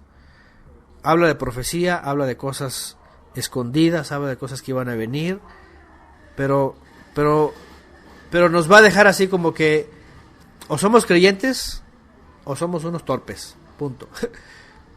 O somos creyentes en la profecía y el Mesías, y finalmente ya cumplido el Mesías, el reino, la instrucción, la promesa celestial, porque también dice la Escritura que iba a destapar misterios escondidos por muchas generaciones. Por ejemplo, hasta la fecha todavía hay individuos, y hubo un tiempo que hubo una racha así, pero tremenda, que nos decían que dónde estaban nuestros trajes de astronauta, que porque se nos íbamos a ir al cielo, que no sé qué, puras cosas que tú dices, oye, este tipo ni reacciona a nada, ¿no?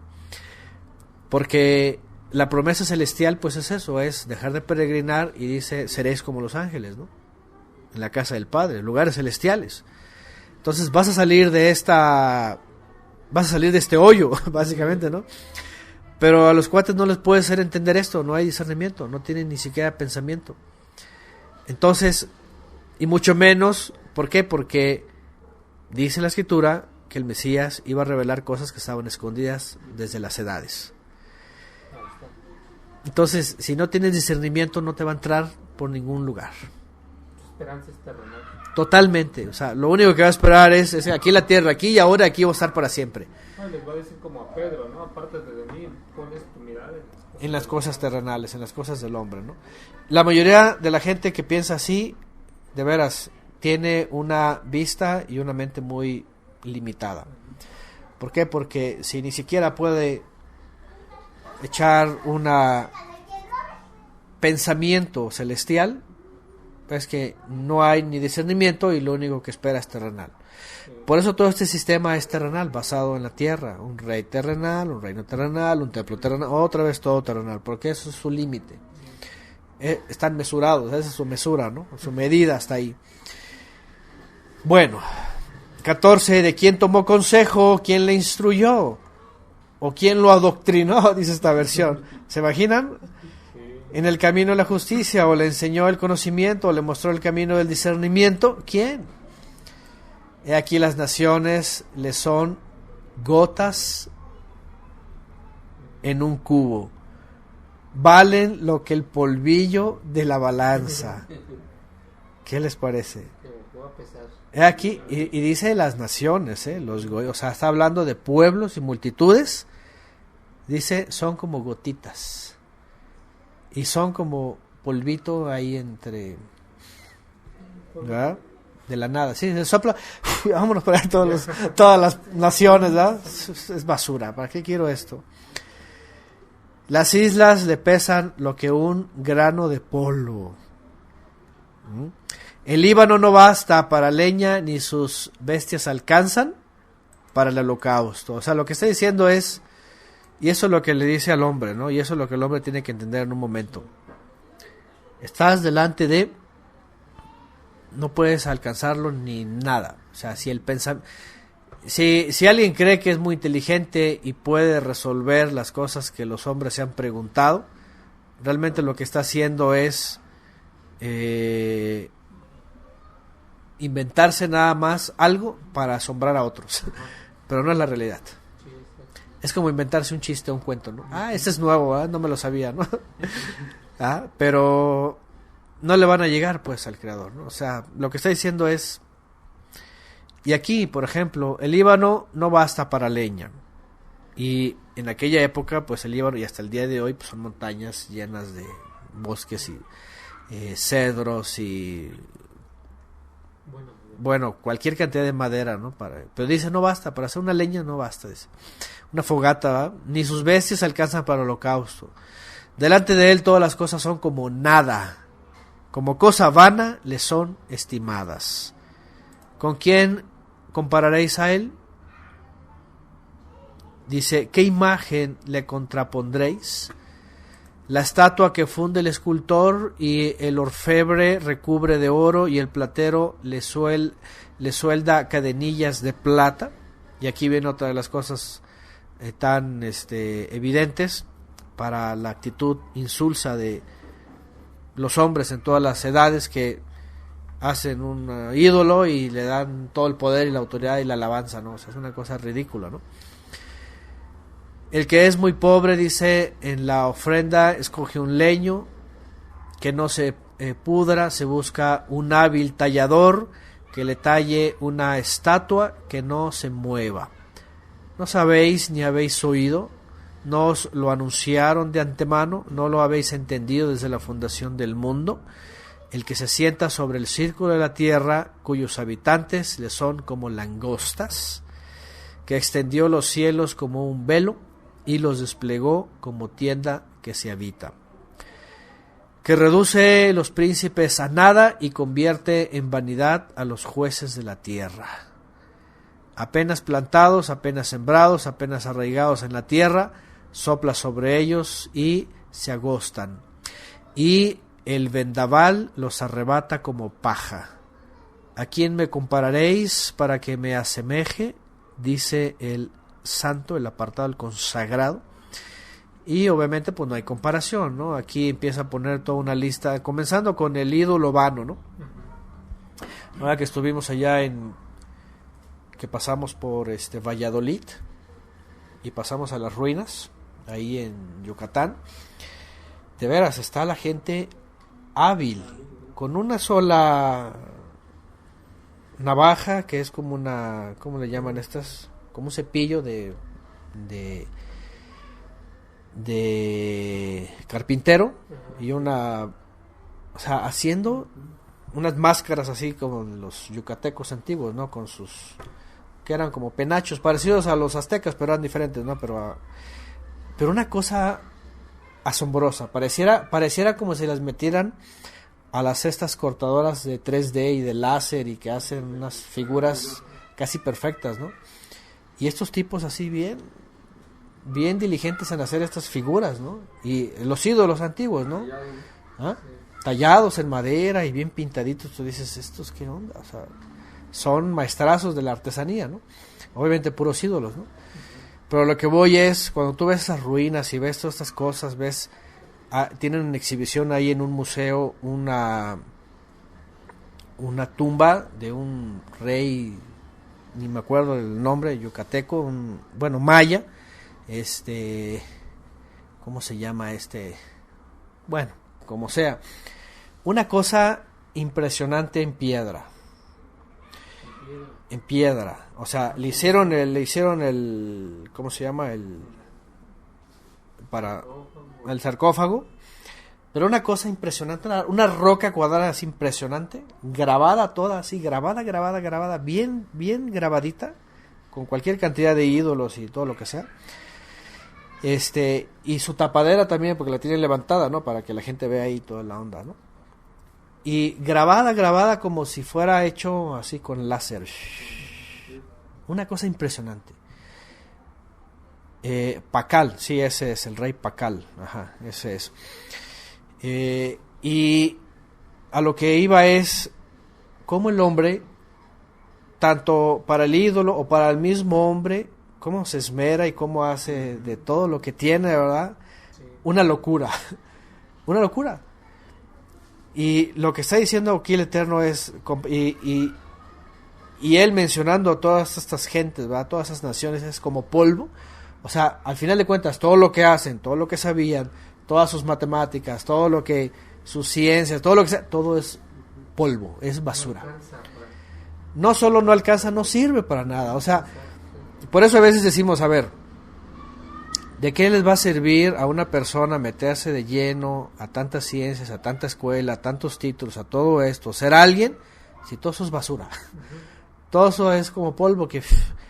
¿O acaso alguien se va a ir a los cielos con sus títulos y con todo eso para decir, mira, vengo bien preparado, ¿verdad? ¿Qué puedo hacer aquí con mi conocimiento?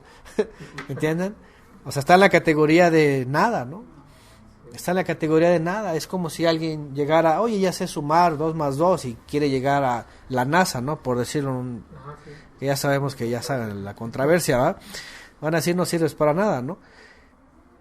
Es decir, el hombre cree que lo más grande que tiene puede figurar. De hecho, ya lo habíamos leído anteriormente, no me acuerdo en qué texto, en donde dice, lo más fuerte del hombre para el Eterno es nada. ¿Ah? Lo más sabio es nada.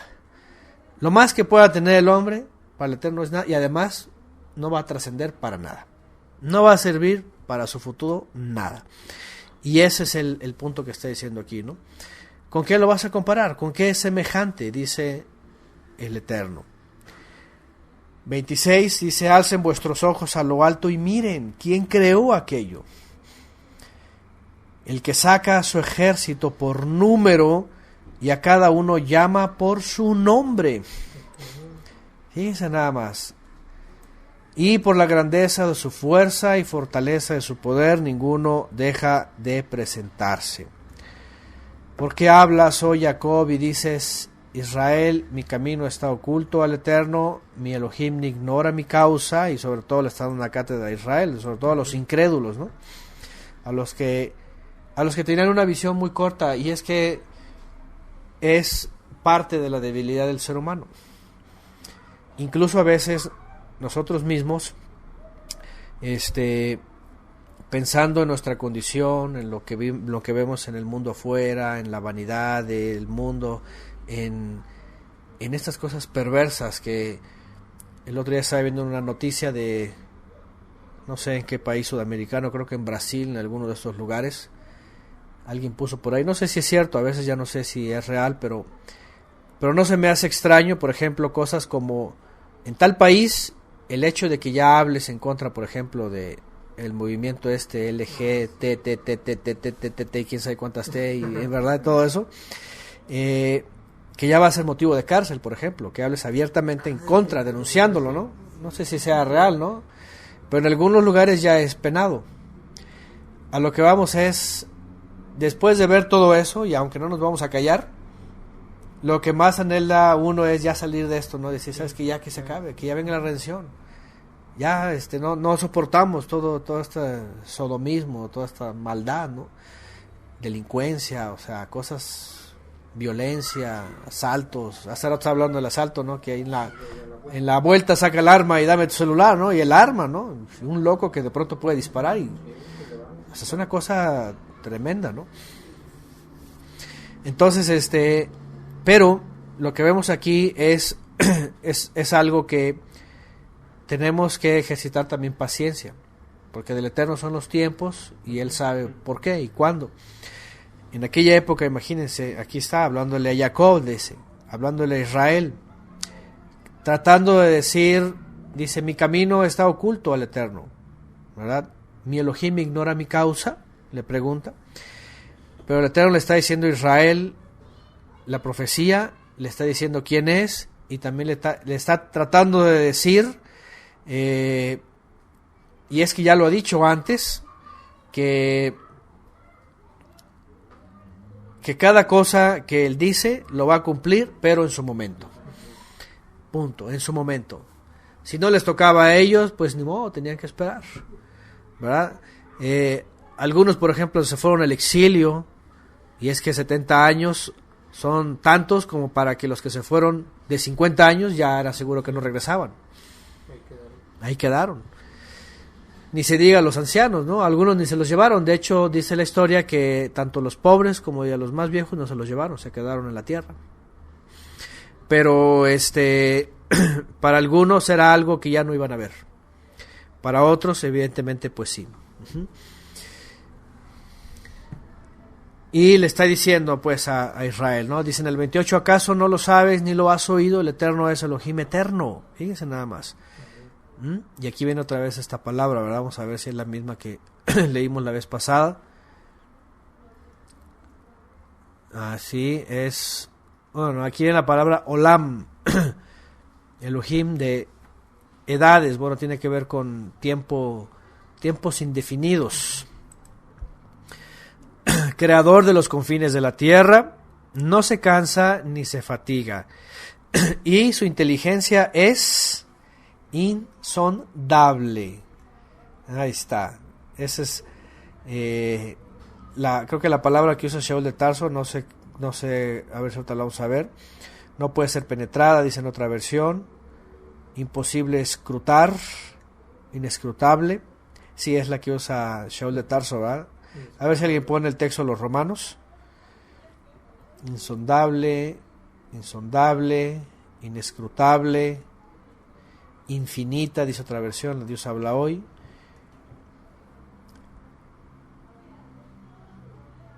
Bueno, a ver cuál más, inescrutable.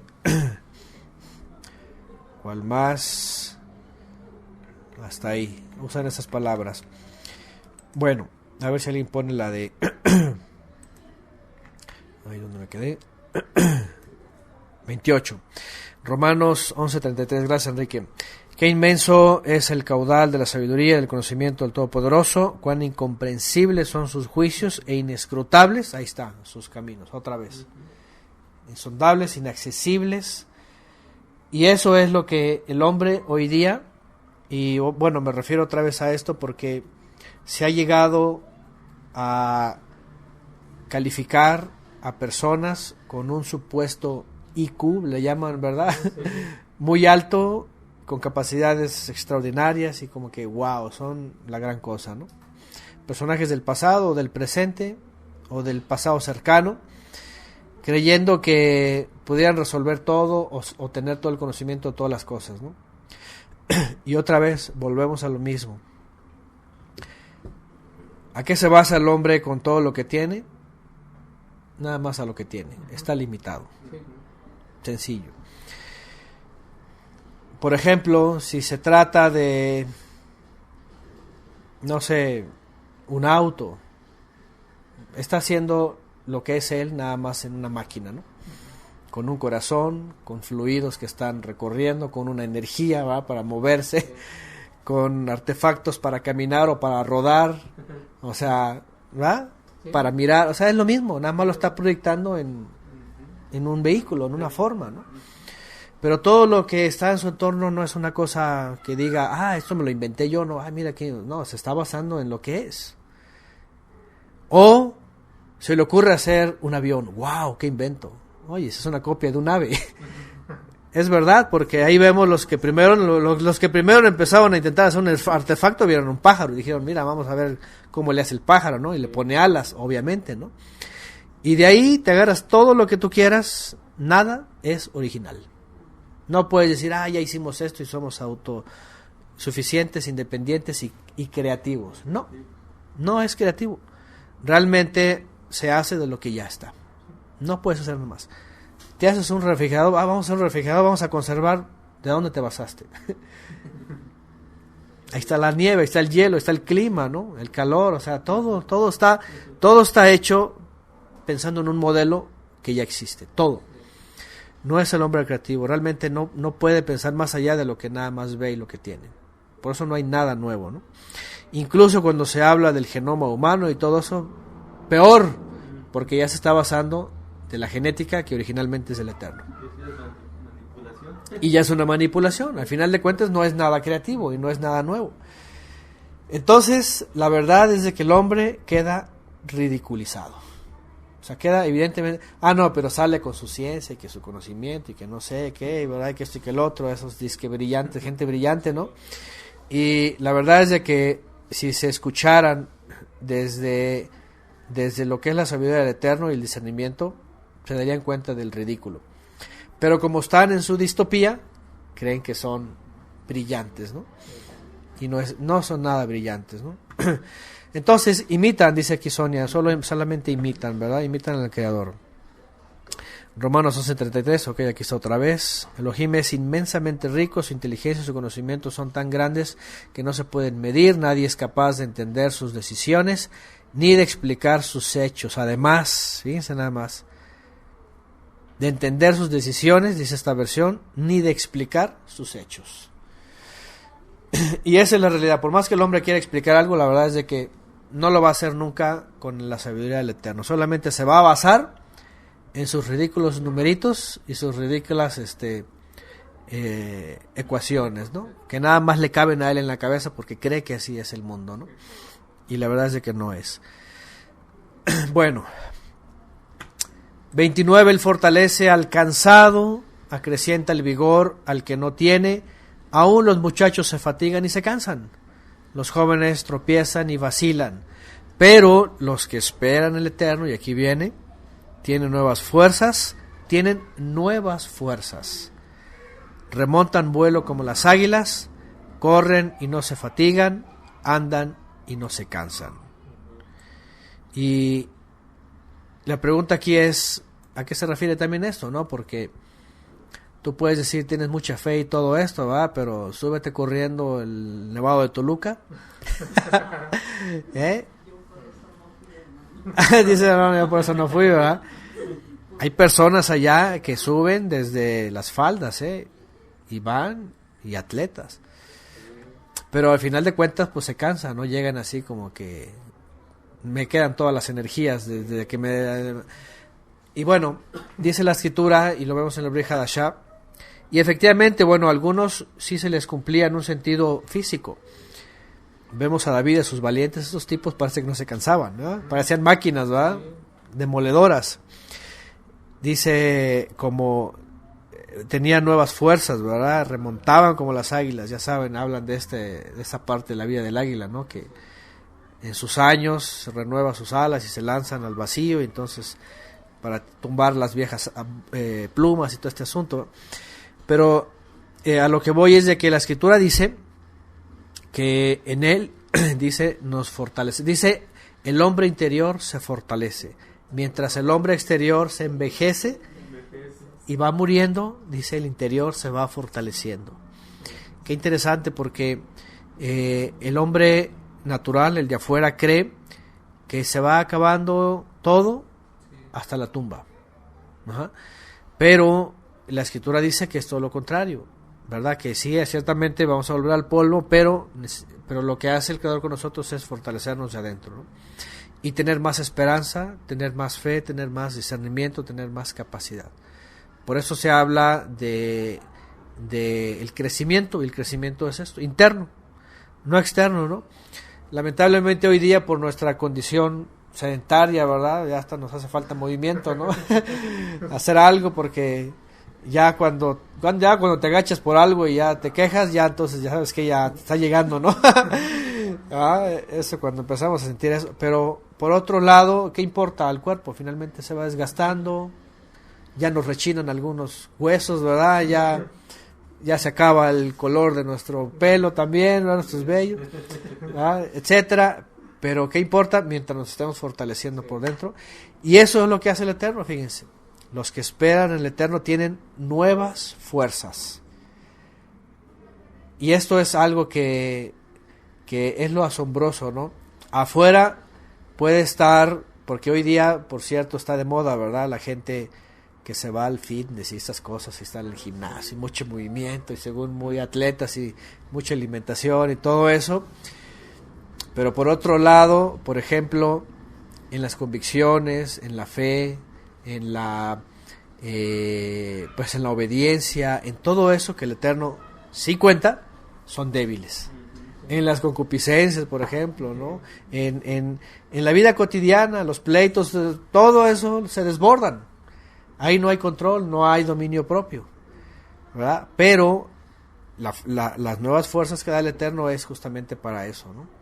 El dominio propio, la fe, la fidelidad, la obediencia, la permanencia. Ahí es donde uno se va fortaleciendo, ¿no?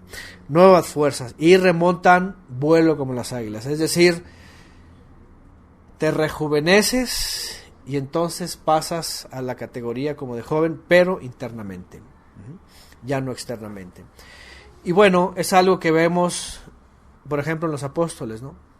En los discípulos, en los creyentes del primer siglo, Shaul de Tarso, todos estos hombres, por más que padecían, estaban fortalecidos.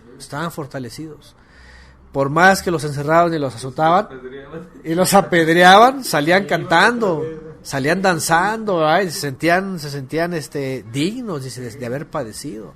O sea, salían rejuvenecidos. Entonces, no cualquiera, porque alguien que pasa por una situación se le baja la moral y luego vienen las dificultades y no, ya para qué, ni que estuviera loco y puras de esas, ¿no? Entonces, esta es la gran diferencia. La gran diferencia es esto, ¿no? Fortalecidos para lo que es verdadero, para lo que al final trae, junto con lo otro, la esperanza, obviamente, pues trae el galardón, ¿no?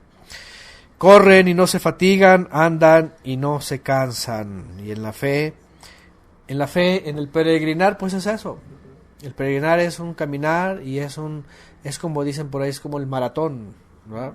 Tienes que seguir avanzando, tienes que tener permanencia, tienes que seguir fortaleciéndote para terminar la carrera, ¿no? Shaul de Tarso lo menciona eso, él dice, he acabado la carrera, ¿no? Dice, he concluido la carrera. Y sabía que estaba peregrinando, pues nosotros estamos peregrinando de la misma forma. Y bueno, dice Marela, dice, pasan los años y somos más fuertes, gracias al Eterno. Así es, porque de otra forma, vean a veces la gente cómo está, no solamente con años y cansada. A nosotros nos ha tocado ver gente, obviamente, sobre todo, pues gente que no es creyente, o a veces los familiares, lamentablemente, que ya le llegan sus años avanzados. Y aunque todo se cansa, el cuerpo, del ánimo están tumbados, están tristes, que por el pasado, que por lo que hicieron, que por quién sabe qué, que porque se murió y no perdonaron, que porque todas esas cosas arrastrando, ¿no? Y la jarra, ya saben, un montón de cosas de esas, ¿no? Y siempre están en la dificultad y mueren así, tristes, mueren sin esperanza, ahora sí, como dice la escritura. Cansados sin ilusiones. Tristes, cansados y sin ilusiones, ¿no? Bueno,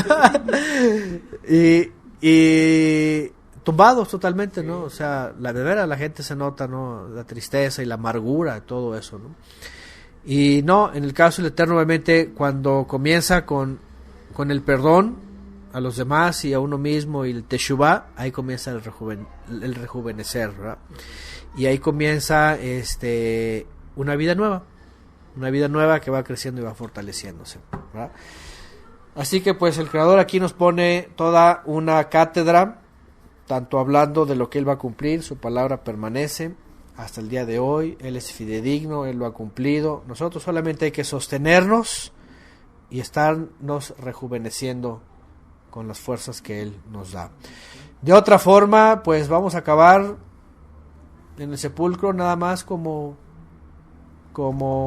individuos que pasan y mueren sin esperanza, como también lo dice Shaul de Tarso, ¿no? Los que morían sin Mashiach, dicen, mueren sin esperanza, ¿verdad? Mueren sin esperanza. Pero bueno, ahí está Isaías 40, importante, y pues sobre todo esta última cátedra que el Eterno nos da. No nos queda más que aceptar, reconocer siempre que pues Él es todo, sí. Y nosotros totalmente dependientes. Él es todo, nosotros solamente barro, y estamos en sus manos y Él haga su voluntad con nosotros.